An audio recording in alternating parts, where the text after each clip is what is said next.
Woo! Welcome, ladies and gentlemen, and I don't have it listed on here, but today happens to be the 30th episode of Sharpen the Saw with the Wise Agent Society. Today we have an amazing guest, a new friend of mine, Brendan Swanson, all the way from Las Vegas, Nevada, the coolest, best sunset city in the country, period. Phoenix people might want to fight, but I'm telling you, Vegas has the best ones.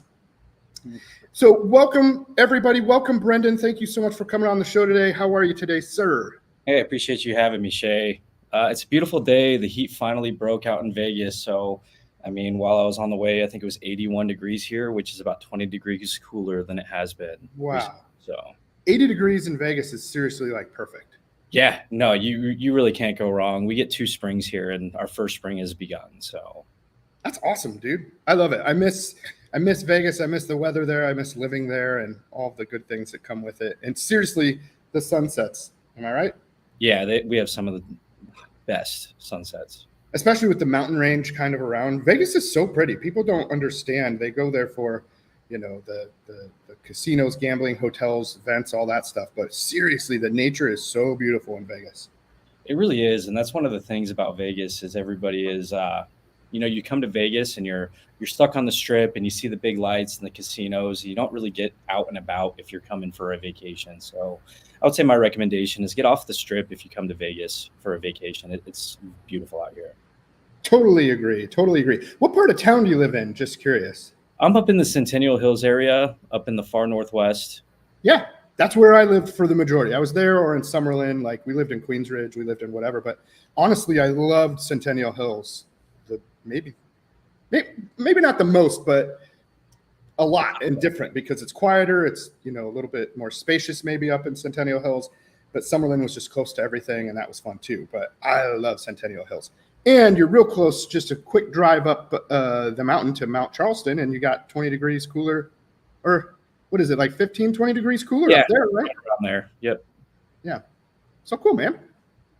Well, good. So real quick, I'll tell you everybody how the show works a little bit, and I've already told you, but we're just going to talk about how Brendan and I met, and then we're going to talk a little bit about him and his journey so far, and then we're going to go into the topic today, which is creating a winning value proposition as a listing agent.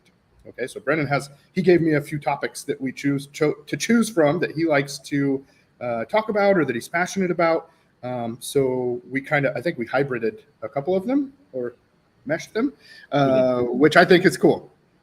So how we met is a funny story because we just met weeks ago, not even whatever. It wasn't very long ago. In CE class. So that's continuing education class for real estate agents.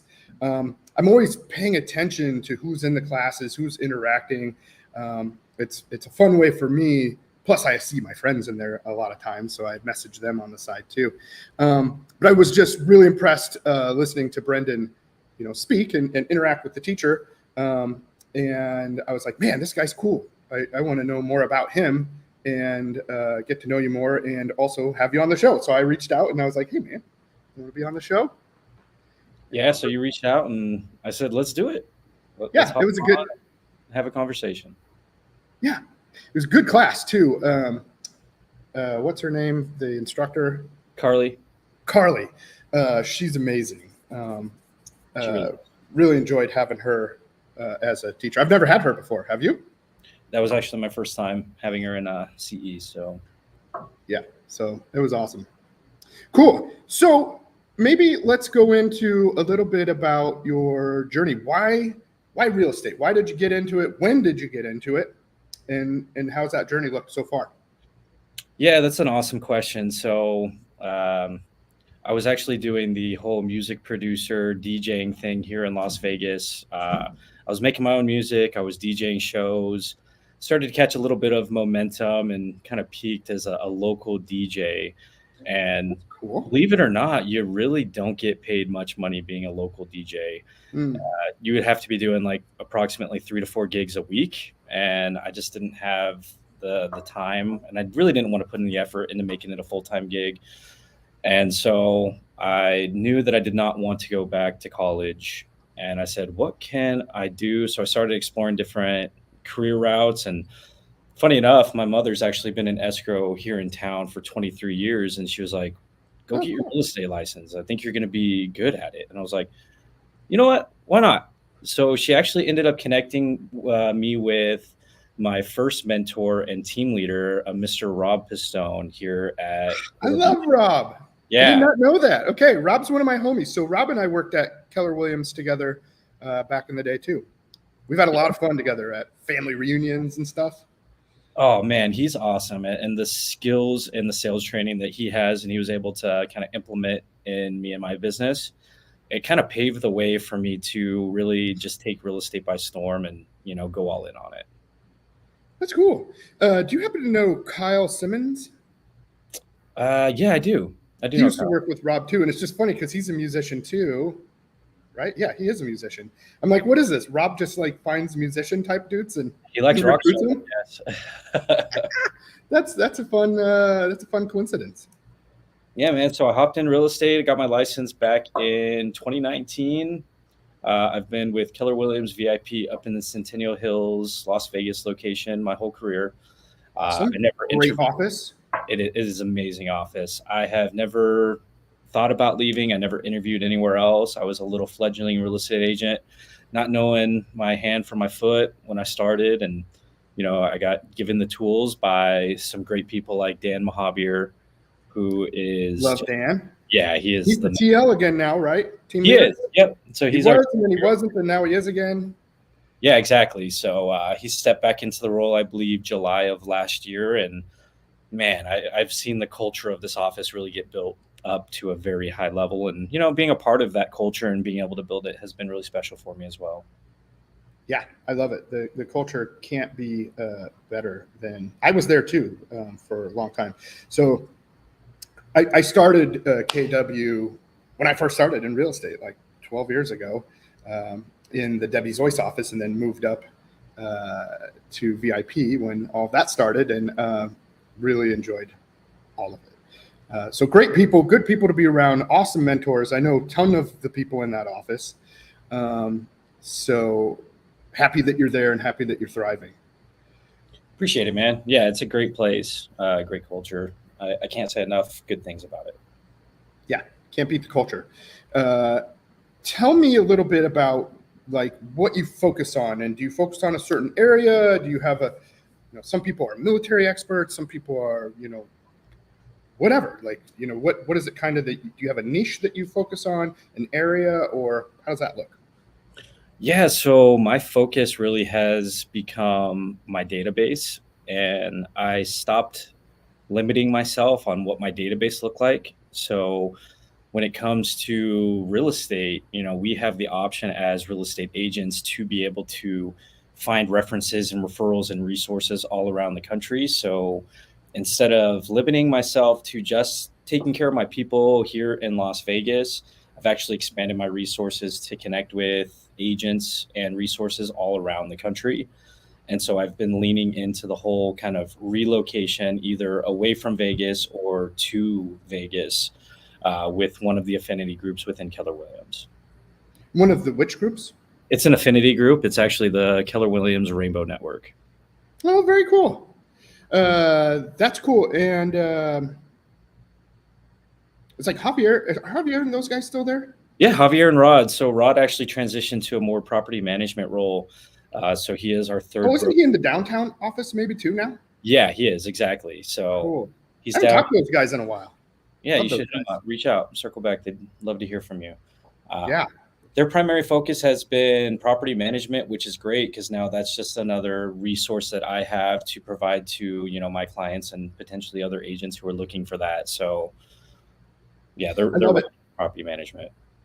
I love it that Keller Williams has this vast network of agent to agent referrals and stuff like that. I was huge in that when I was at KW. So I even created my own group and we had probably 20 some agents. I mean, Nice. we were getting each other, 20, 24 deals a year, Huge. together in that group. And it wasn't a big group, but it was a small group, and it was just fun. And just like you said, the culture and everything makes it super cool to do that. And by the way, sorry. Oh, I was going to say, it doesn't feel like a job. Like I can wake up and I still feel excited I have an ability to pour into others and get poured back into. And that has really kind of fueled my excitement and my determination to my success with just being around the right people and just having it all come together. Yeah, I love it. And I meant to mention that Dale Snyder is kind of the ringleader for that whole culture and everything that's there. I love Dale. Dale and I were in the same office before too. And he was actually good friends with Rob Jensen, who was one of my first mentors, and where I worked on I was a luxury buyer's agent with him. And Dale and him worked together prior to that quite a bit. And then Dale went on and did his own thing, kept continuing to grow. Dale's just amazing. And then started his own Keller Williams office, which is cool. And I was happy to be a part of that too, and happy to have him as a friend, an associate too, because the guy's amazing. Yeah, no kidding. Cool. So let's see here. Maybe we can transition into, this winning value prop as a listing agent. Maybe we talk about what a value proposition is. Maybe give your definition of a value proposition, and then what that could look like for a listing agent, and then we can kind of get into it. Yeah, sure. So when you first get into real estate, you don't know your own value. You don't know what people need. You're kind of flailing like a fish out of water when you first get your real estate license. 99.9% of anybody who gets it. And so your value proposition is actually created while you're figuring out where you flourish and like how you succeed and how you provide for your clients. So my thought process on a value proposition is it's always growing, it's always expanding, and it's creating the systems to help that expansion for your value proposition. So long story short, it's stuff like being able to provide market data to your sellers, being able to provide comparable sales. That way, when you go and you sit down for a listing appointment, you could say, hey, look, Mr. and Mrs. Seller, this is what I believe your house is going to sell for. If you wanted to sell quickly, this is the price that we can do. If you're all right with letting it sit on the market for a while, this is the price that we can shoot for to try and get you as much money as for your home. And it's other things, right? When you're sitting down with a seller, they may have a hole in the wall that needs to get patched. Maybe they need to get their carpet stretched. So your value proposition is not only providing resources, providing good knowledge and skills, being able to negotiate, obviously, for buyers and sellers, getting them the highest amount for sellers and then the lowest amount for buyers. It's also having those resources available and creating a system around being able to provide those resources. Yeah, exactly. There's so many different types of people and clients out there that have different needs and different things that are valuable to them, right? It could be that they want this exact kind of floor plan or this exact community with this exact builder in this exact school district, and maybe even price isn't the most important thing. Sometimes, most of the time it is, but sometimes they're like, look, I want this house. Like, we need to get this house. Like, let's figure that out. Or maybe they're like, you know what? I've had tons of them. Well, maybe not tons, but lots of different ones that feng shui is like a very, very important thing to them. And so the layout of the house and how that works, I had to learn about that. Like, I didn't know what feng shui was. I don't know how Chinese culture and stuff works. And then you figure it out, and then you can help them, guide them along that way, right? So maybe the different being able to show value is also being versatile in different ways to be able to help people in the way they want to be helped. Another thing that I would add to that as well is a great agent provides value by asking great questions. And so without actually digging into what their needs are, it doesn't matter what I have to say, right? So I could say 10 things that could be completely irrelevant to this person. And I'm never going to know that if I don't take a moment to stop and actually ask questions. So I guess another thing I'd wrap into value proposition is being able to explore and investigate their circumstances, situation, sit down, create a plan based off the conversations that you're having versus kind of winging it and saying, well, this has worked for somebody else, so it's going to work for you. It's not necessarily the case. So, yeah, absolutely. And there's a saying, and I don't know if it's a KWism or what, but your level of success rises to the level of your questions. So the people that ask better, deeper, more questions are going to have that more success. Like it's a funny way to look at it. And it's like, when you realize that, you're like, wow. Because in the beginning, you don't even know what questions to ask, right? Yeah, 100%. You're, like I said, you're a fish out of water at that Yeah. point. So that's why it's important. And I'm glad what you did is you align with people that will help you rise and level up and teach you. So you shorten that learning curve as fast as possible. Yep. So that's what I do when I'm coaching my agents and stuff is I give them a list of questions. I give them a couple of different lists of questions that they carry around on a clipboard. So when they meet people, they don't even have to remember what to say, even though, they should internalize it, and they will over time. But even if you have it internalized, put it on a sheet of paper, ask the questions that are on there and write down the answers. Then you have a nice sheet to put into your CRM later, and it's all filled out for you. So yeah. I like to systemize everything. I have a lot of systems for all the stuff that I do. By the way, anybody out there that needs any of those kind of systems or sheets like that or questions, I'm happy to send them to them. Shoot me a message, text, whatever you want. I'll send you anything I have. I'm an open book all the time, as everybody knows. So tell me more about maybe a listing agent and the proposition, especially now. Holy cow, a giant weird bug just flew in here. I'm in a barn shop, by the way. This is my office. It used to be a reptile room, but that is the weirdest looking flying ant thing I've ever seen. Get it taken care of. I don't even want to mess with that thing. That is weird. Yeah, leave it alone. Now, I'll tell you one thing, in Vegas has weird stuff too. So have you ever heard of a sun spider? I haven't. Oh my gosh, wait till you see one. Have you lived there your whole life, or were you? I have, yep. Oh, you haven't? You've never seen one? Maybe I've seen one. I just don't know what it looks like. Should I Google it real quick? I don't know if you want to, but I mean, have you ever seen or Googled a camel spider? Yeah. It's like a mini version of that. Oh, I mean, they're like, I don't know how big, an inch or two. But I was sitting outside. I lived up in those D.R. Horton homes, log cabin at the end of Durango. Yep. In Centennial Hills. So I've owned a couple different houses in there. And I was sitting in back by the pool, and all of a sudden, out of the corner of my eye, I saw it. It was so fast, and I looked, and I was like, whoa, what is that? It was the craziest looking thing I have ever seen. It's like a scorpion and a spider mixed together in one. Yeah, no thanks. Burn down the house. Oh, my gosh, freaky. You know what I've never seen, though, alive in Vegas in all the years that I lived there was a scorpion, a regular scorpion. Have you? Once or twice, but I more find them dead than I do alive. So I guess the insecticides are working.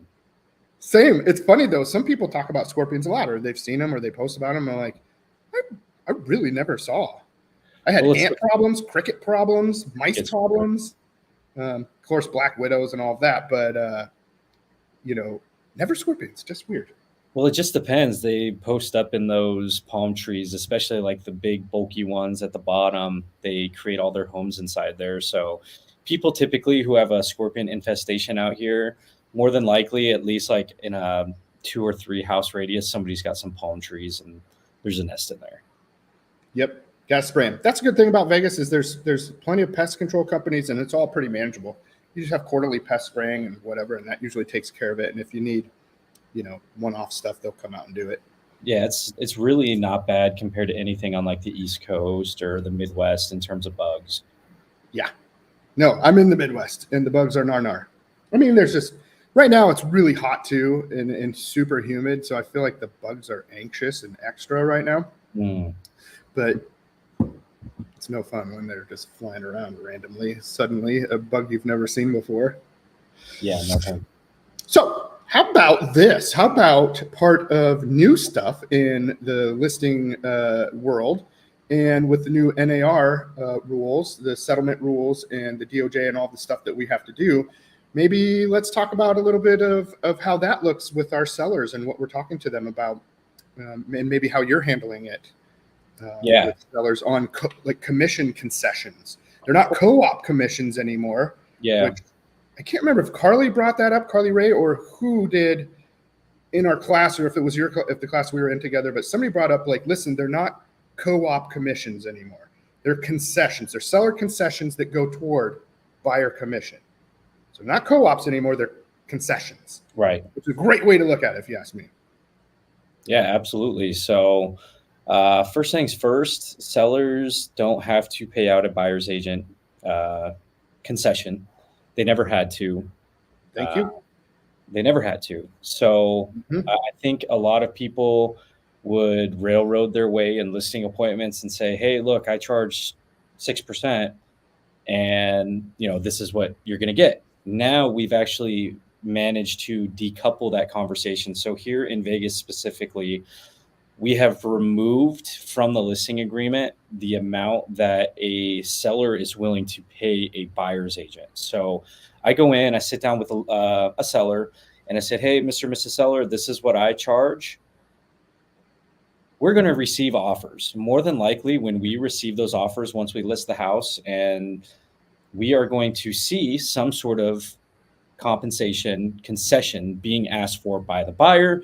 It may be help to pay down their interest rate. It could also be used to also pay out a buyer's agent." So we've shifted from saying, "Hey, Mr. and Mrs. Seller, let's sign this listing agreement at 6%" to, "Hey, Mr. and Mrs. Seller, here's my menu of options. Take your pick. This is my listing fee.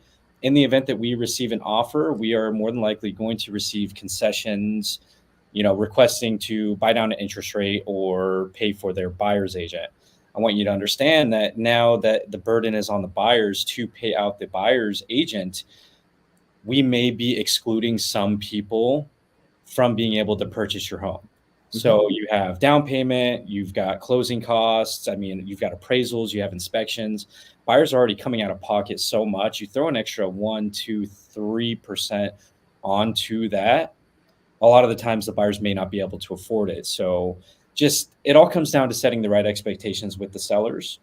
I always recommend that to get this house sold, it's always best to get out some concessions to the buyer, especially in a shifting market. I don't think this settlement couldn't have happened at a better time with the way that the market has started to turn. So we're starting to see more inventory. We're starting to see a little bit less demand, especially here in Vegas, which it is seasonality, right? School's back in Yes. session, summer's over. We're going to start to see a little bit of a peak now that the heat's gone because people just don't leave their house in July and August. So Mhm. it is the perfect time to kind of, if I'm being honest, humble sellers in a lot of ways because they've had full advantage of the real estate market over the last, I mean, since like 2020. Uh-huh. And so, Right. Funnily enough, the pandemic hit, you thought everything was going to go to poop, right, and instead it went off the rails. seriously, and multiple cash offers, wave appraisal. I mean, if you wanted it, you got it back then. Yep. And so it's kind of put some bad expectations for what it really is like trying to sell in a regular real estate market. And we're transitioning to what's called a balanced market here in Vegas. So our amount of inventory it's kind of stabilized, right? We had very low inventory for a long, long time. Do you know how many months of inventory there is right now? Yeah, we're actually sitting on 2.8 months worth of inventory in Vegas. Getting better. That's better. Yeah, I mean, I think there was a month that we had 1 week worth of inventory. We had 7 days. I know. That's crazy. That's a hot. That's inappropriate hot. Yeah, yeah, It's too fast. I think balanced market is probably closer to 4 to 6 months. yeah. So it really depends. So when you really get down into like the nitty gritty of it, 4 to 6 months is going to be a balanced market. But if the demand has waned off, you can see a balanced market happening in those lower months, like a high 2 or like a high 3 months, because if the Yeah. demand's not there, you're going to have more leverage as a buyer for these sellers who have to get sold. Totally. I write down questions as we talk, so I want to Yeah. revisit some things here. So since we're just talking about this right now, the demand and all that, so they're planning on, the Fed and everybody's planning on rate cuts. Let's see if they do. If they don't, we'll see what the job stuff comes out as and all that. But everybody's estimating that interest rates on mortgages are going to go down, which isn't directly tied to the Fed rate. It's more attached to the 10-year bond, which we don't have to get into that right now. But everybody's predicting that the interest rates will be going down maybe still this year and into the beginning of next year, or during this kind of slower season, the fourth quarter of real estate. What do you think about that? And if it does go down, what do you think about the demand and stuff, with that in mind, even if inventory is going up a little? Yeah, so I really like that question. So let's say we do have inventory where it's at right now.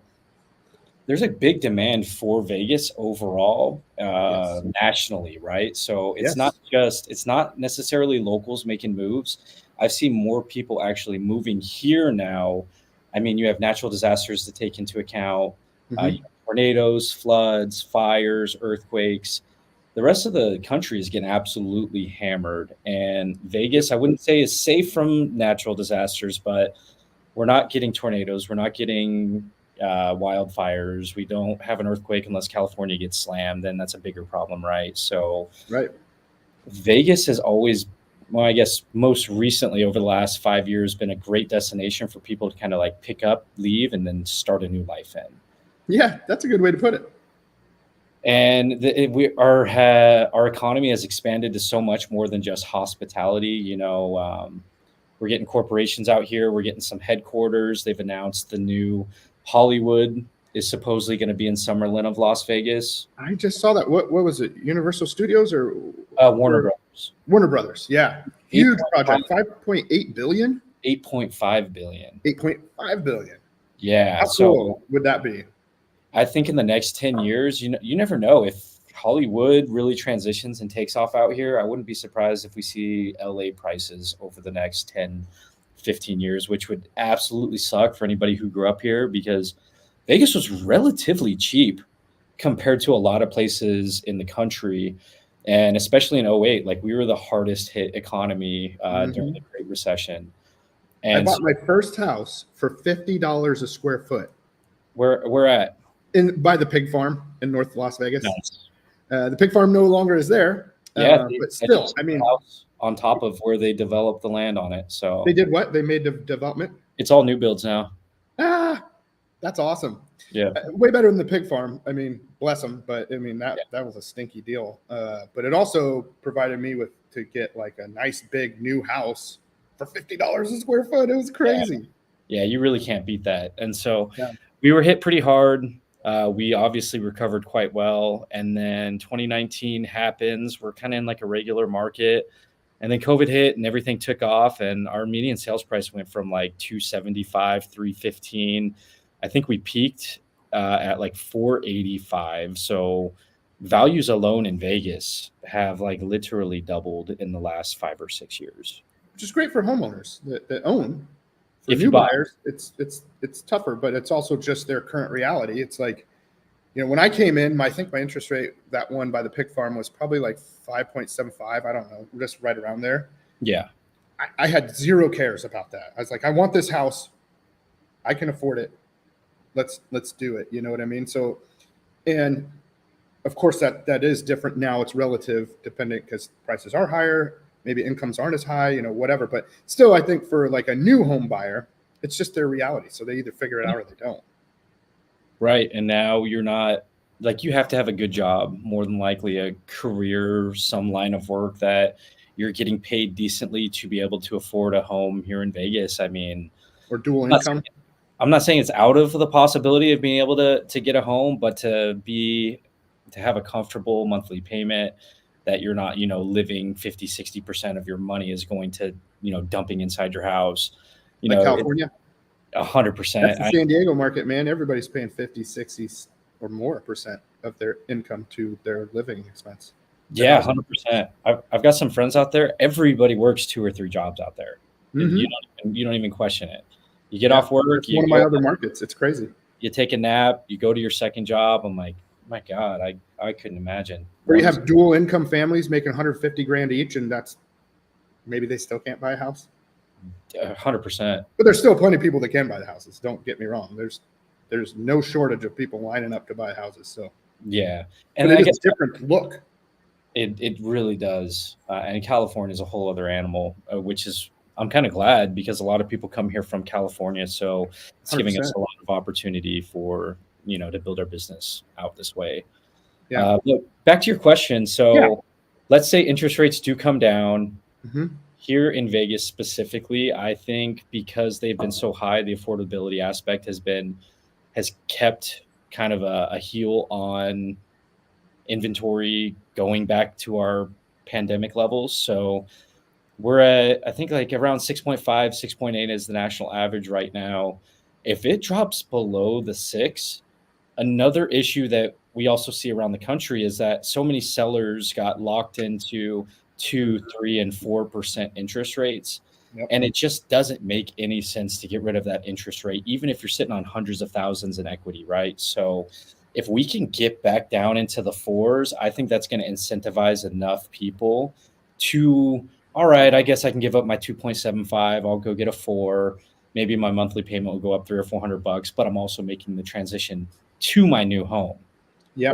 A lot of people were forced in 2020 and 2021, and this is everywhere, to settle, right? Because the market was so hot, you were getting beat out, cash offers.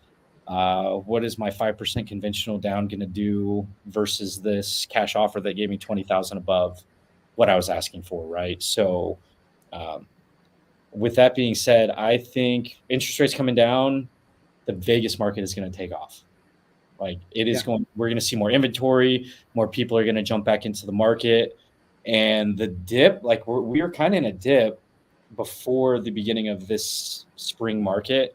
Mm-hmm. And now our median sales price is almost at the highest it's ever been. We're at 480 and our peak was 482 back in 2021. So so it might cool. So maybe it might cool because inventory is going up and then seasonality a little bit. And then, but if the rates go down, that might just spice it back up. So it might be neutral to maybe even up a little, like prices.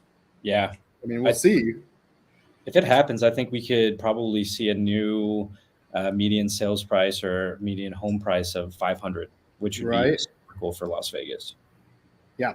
Check. This brought up a good thing. Have you seen the Pulte Home specials? Pulte and another one. Like the 2.99. 1.99. 1.99? 1.99 year one, 2.99 year two, 3.99 year three, 4.99 year four, and forever. So you're in the fours for the rest of the loan. No kidding. Yeah. And it's something like a $16,000 buy down. So, I mean, that's baked into the price. Yep. But I mean, where else are you getting a 4.99 buy down? I told my agents in Vegas, I was like, you guys are now Pulte salesmen. Like, we'll sell Pulte homes. They're great homes anyway. They are good. Very fine. So go sell them. I don't know if they're co-oping or concessioning, you know, or how that looks. I think so. Yeah. Any Pulte deal that I've done, they've offered, you know, their 3% referral fees to agents. So good. They've always been good. It's seriously a solid company. And then there's another one now. I don't remember which one. It might even be doing better somehow, doing a lower scenario. I forget which one that one is, but there's a lot of good incentives out there. And that maybe shows you too that the market is cooling a little, because if builders are, you know, pulling out fancy tricks like that, that means something. That means they need to move some inventory. Yeah, I think that's a really good point. You know, in 2020, 2021, during the pandemic and the market was on fire, we saw those sellers pull all those incentives back. There was no need. There was a line around the door. There was a list of 300 people.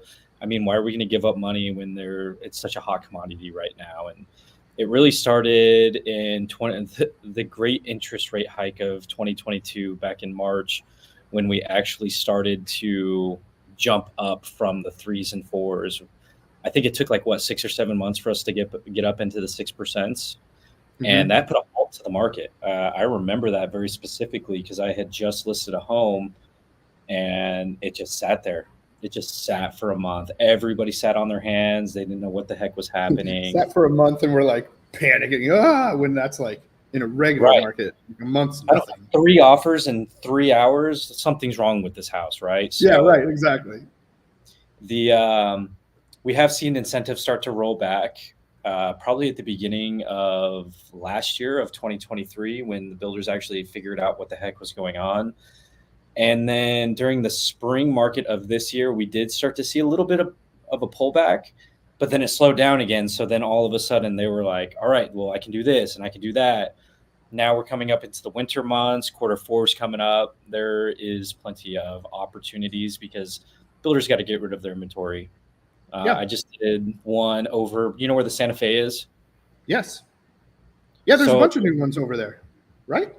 yeah, so there's 2 communities over there specifically, and they were doing a closeout sale on one of the Richmond homes. And shout out to my clients who actually just went under contract yesterday for one of the closeouts, and we ended up getting like some crazy incentives on it. So Cool. Did they do a rate buy down, or was it more of like concessions on closing costs and maybe upgrades on finishes and stuff?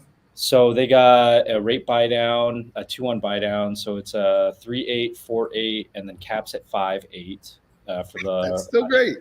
Yeah, 100%. We were looking at a resale home across the street, and with a traditional lender with no closing costs, they would end up with like a 6.875%. Yeah.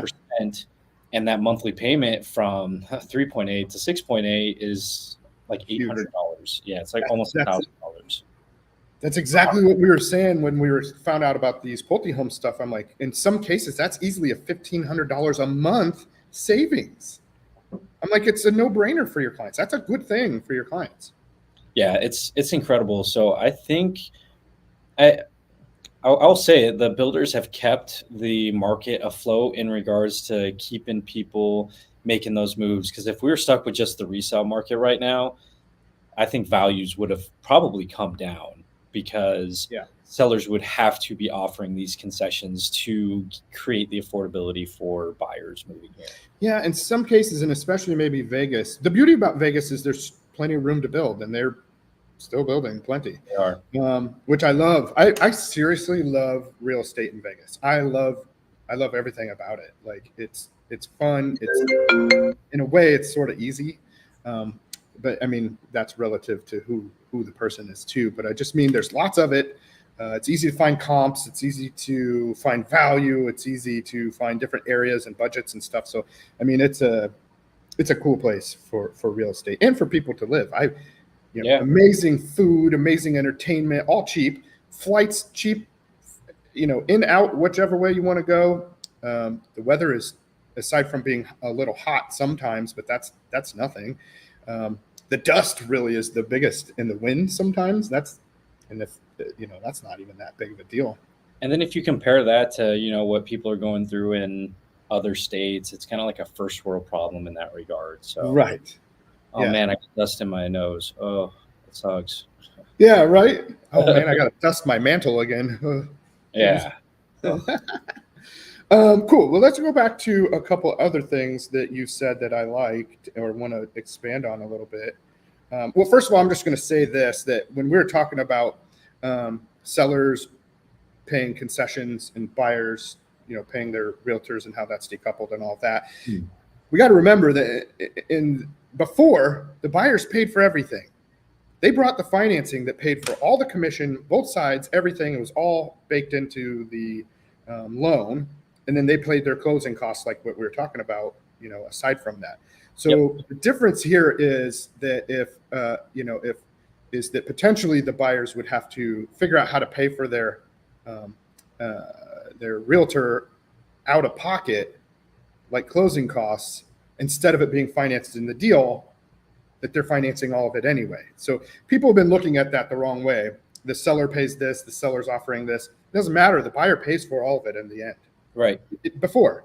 So, I mean, and I just saw a post. Do you know who Aaron Gordon is at Guild Mortgage in Las Vegas? Yeah, I do. Good dude.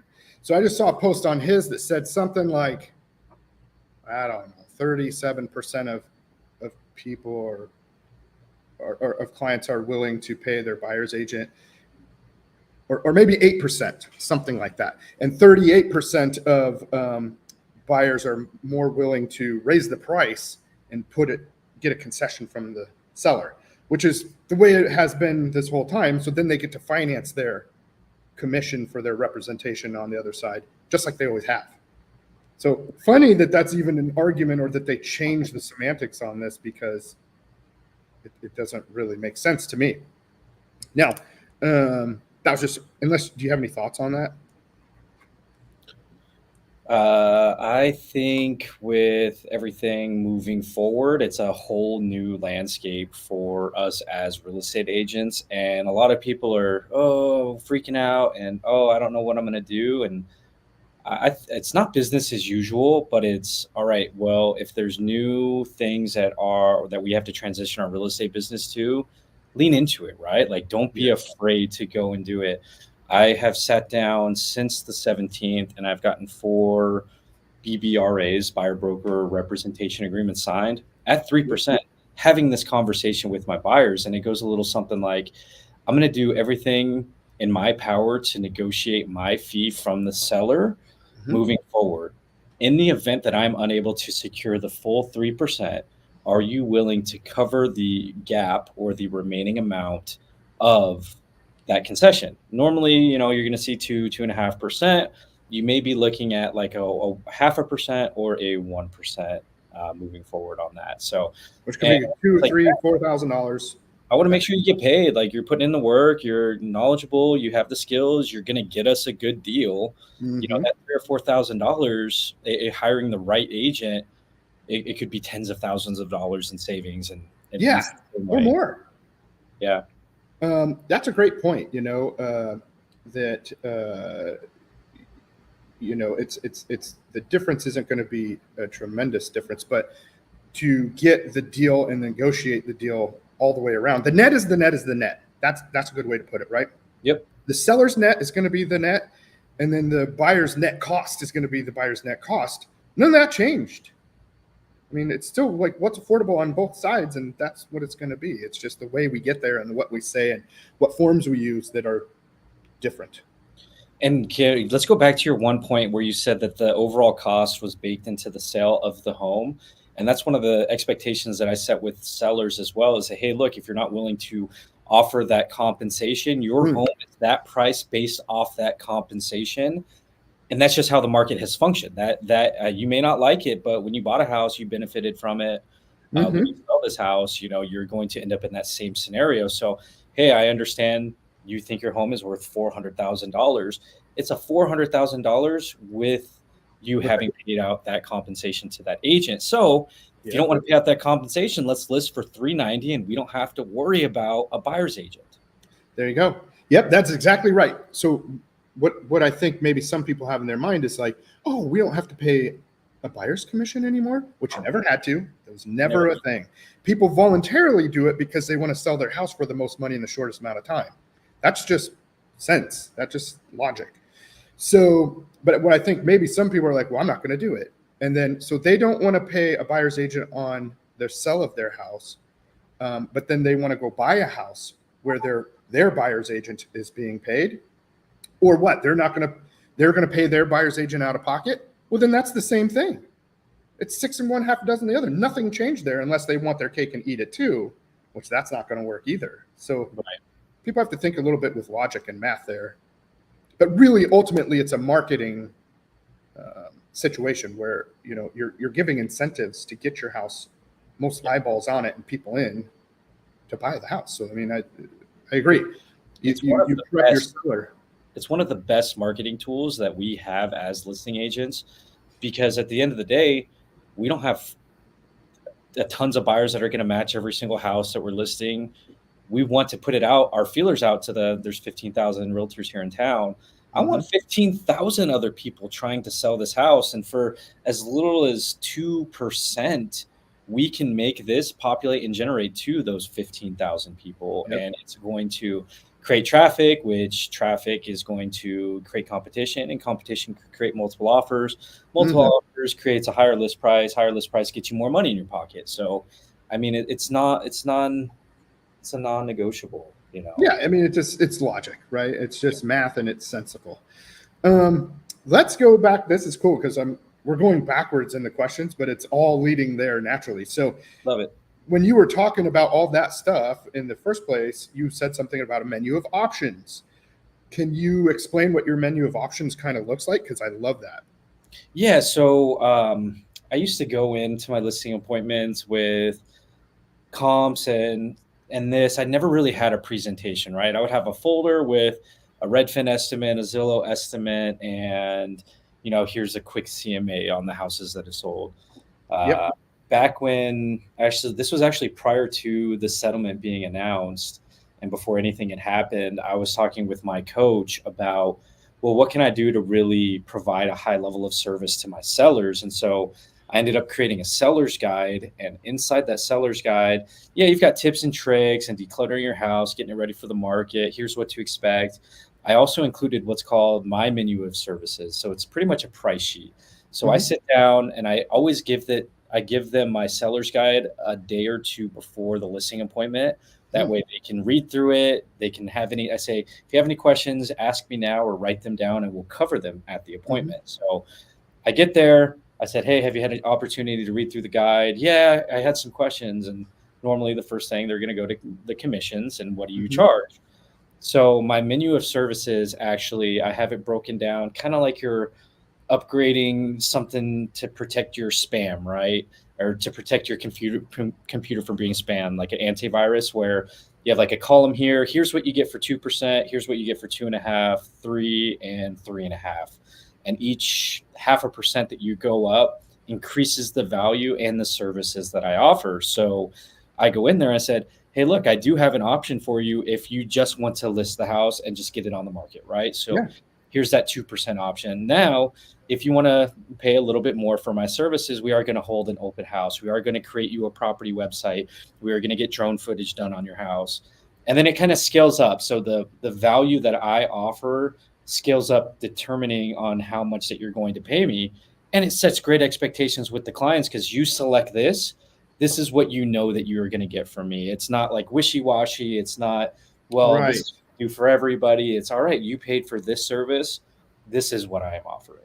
That's smart. I love it. That is probably one of the smartest things that anybody could do as a listing agent, which brings us a full circle on to what this is. It's a value pop for a listing agent, is getting a menu like that. Now, would you be willing, and I don't mean to put you on the spot, but would you be willing to share your menu of options if somebody wanted to see it? Absolutely. I figured you would. So if anybody wants to see that or whatever, reach out to Brendan here. His information is at the bottom. So, I mean, is Facebook a good place to reach out to you, or shoot him a text? Yeah. So text me, call me, add me as a friend on Facebook.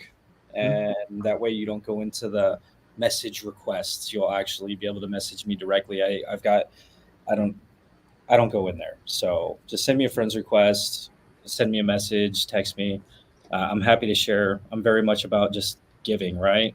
We live in a very abundant world and universe, and holding things too close to your chest, like it's not the right frequency that I want to live on. So if you want something, just let me know. That's the same way we operate, and I've always operated. And that's what I like largely about Keller Williams culture. But other ones too, like my EXP family is the same way. We share everything with everybody. And then the way my stuff works now, I do this with so many different agents from so many different companies. And everybody that I have on the show is very giving. And, part of when the people join my organization and my team and all that, we're about helping people for the sake of helping people. That's our passion. We love doing that. Ours isn't about how to make the most money in the fastest way or anything like that. Or how to have the most deals than anybody in their whole life. It's about helping people first. And by doing that and putting that as your priority, I mean, you get so much in return. And so that's what I love about you and all my guests that come on the show. So yeah, man, we've been given a blessed opportunity to be able to help others and serve others. And when I started framing it different ways of not how can I go out there and make money, it's how can I go out there and serve people and help, my life's changed. Like my life is completely. Yeah, it's awesome. And that's one of my favorite things is, and now I help people in multiple different states. And then now I help agents, almost more than I help clients. Although usually I'm helping agents with their clients or whatever. I mean, like, for example, I have 9 referrals out across the country. And that's just amazing. Nine people around the country, different states, different, cities all over the place. Plus we have our own deals. Plus we have my coaching clients. Plus we have all this stuff. So it's just really fun and gratifying. And I'm grateful to have the opportunities to be able to do that with people all over. I agree, man. I couldn't see myself in anything else, at least for like the next 5 or 10 years or so. I'm going to write it out and see what Heck happens. yeah. Heck yeah. Well, maybe you'll continue to level into it and, become a coach of some sort, like start giving back in that capacity. Who knows? Yeah, that'd be great. I definitely align with a few of the goals of becoming a coach. So, Naps, here I come. There you go. There you go. Cool. Well, how about we're getting close to the end here anyway. Do you want to give maybe a wrap up over, summarize what we've kind of gone over and what you think on this whole topic in total? Yeah, so the big one, providing a value proposition to our sellers and buyers as well. Obviously, we can't neglect them, but just making sure that you're asking great questions and really figuring out the needs of your clients. Don't make assumptions, right? Everybody's different. Everybody's situation's a little bit different. Be open to having a conversation and leading that conversation that's going to help them figure out what they want, right? So just asking great questions, being able to provide value. And it's not just being able to provide value nowadays. More importantly, it's being able to articulate your value clearly with clients. So just making sure you're able to have a conversation around it. And it's not sales, in my opinion. It doesn't feel like sales. It feels like serving and helping. And so if you transition your mindset from, oh, I'm in a sales gig to, no, I'm in a serving gig, it opens the door, because you're not only valuing like your clients, you're valuing yourself and what you have to provide. You're not selling anything, you're providing a service. And just being able to provide that service and articulate it at a high level is more important now than it's ever been, at least in my 5 years of being licensed. Yeah, I love it. Couldn't say it better if I tried. So that is exactly what it's about. And it's about building relationships and serving others and helping them get to their goal. We're consultants, we're not here to sell anybody or talk somebody into buying anything. We're just here to help them make a great decision to them and build generational wealth by having the American dream and owning a home. I mean, you're going to pay mortgage anyway. You might as well pay your own. So if you're paying rent, you're just paying somebody else's mortgage. Why not pay your own? 100%. I'm right there with you. And that's what I'm telling people. Yes, sir. Well, good. Well, thank you so much for coming on the show today, Brendan. Really great to get to know you a little more, and all of your insight is spot on. So love it. In your 5 years, you've done really well, and obviously been aligned with the right people to help come up with all of this knowledge and insight to share. So thanks for sharing it with everybody in the audience here and for being on the show, dude. Of course, man. I appreciate you reaching out to me after our continuing education class. Like, hey, I think we can make something work. So thank you, Shay. I appreciate you bringing me on and giving me a chance to, talk on it. Yeah, well, I'm looking forward to, I will be there during family reunion. I'll probably come with, family reunion. I'll probably come with my wife and do some stuff on there. So it'd be cool to see you and, grab lunch, grab a cocktail, whatever. Yeah, let's do it, man. February is going to be a great month. So I'll see you then. Yeah. Okay, sounds good. Well, thank you all for coming to the show, watching the show today. It's been actually a little while, so I'm really glad to kick it back off with Brendan here. And I hope you all have a great day. We'll have another show next week and have another expert on sharing all the good words of real estate. So have a great day, everyone.